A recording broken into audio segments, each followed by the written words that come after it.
So it's been a little bit since I've done a weekly video on my sub 3 hour, 30-minute marathon training.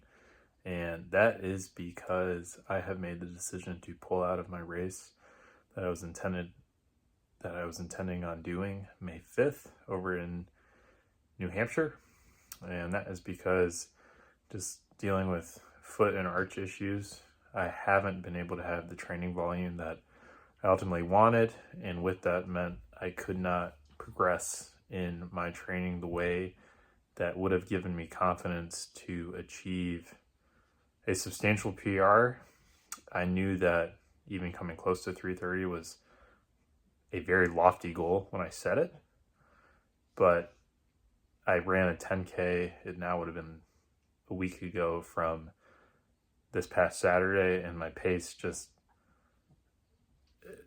it was hard. And projecting that out to a marathon, I just wasn't happy or excited about that possibility. And it's tough to not do a race, but at the same time, it's just a reality check that the best availability in running is availability. And with that comes being healthy, taking steps to remain healthy, and then ultimately leading the full process of running and sticking to a plan, which I was unable to do. And yeah, I think this is just a small bump in the road as far as my running progression.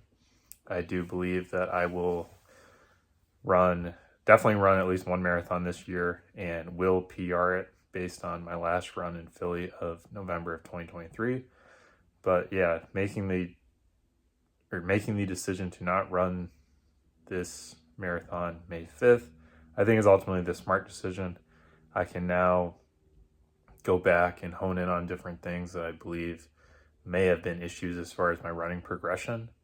So maybe that's doing exercises to recover, both from an Achilles perspective, an arch perspective, just icing, doing foam rolling, doing everything, accessory exercises, doing everything I can to just stay healthy.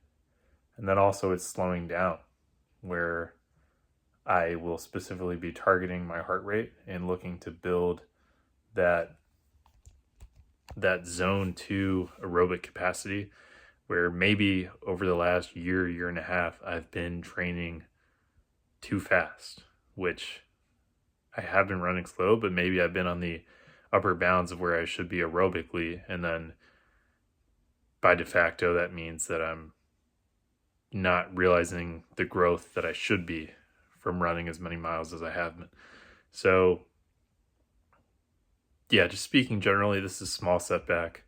I still love running. It's still something I'm going to be diving into and will see myself doing for the foreseeable future. But this May 5th marathon just wasn't meant to be, just from a reality of my training. So my foot has been feeling good. I've still been trying to build up mileage slowly to get back into it. And what that looks like in the near future, maybe that's anywhere between 20 to 35 miles a week.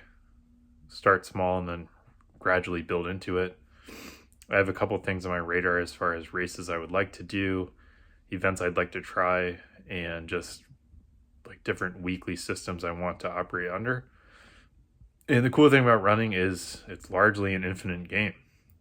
It is a constant journey of pushing to achieve what one can physically achieve. So me backing off this May marathon doesn't take anything away from the work I've done. It's just removes a test that I had set up to test myself. And without this test, I will just have to continue practicing, continue honing the craft of running, continue honing my body to be a better runner. And I will do this just over a, I guess, more drawn out time frame, where instead of having that May 5th test, maybe that test is in October, maybe it's in September. But the next test will be coming. It will come this year. And I'm excited to keep going. So with that being said, this round of sub 3:30 marathon training is officially complete. Obviously did not run a race, so I didn't come close to achieving that goal. But right now the main focus is just sticking to the process, staying healthy, and continuing to improve. Let's go.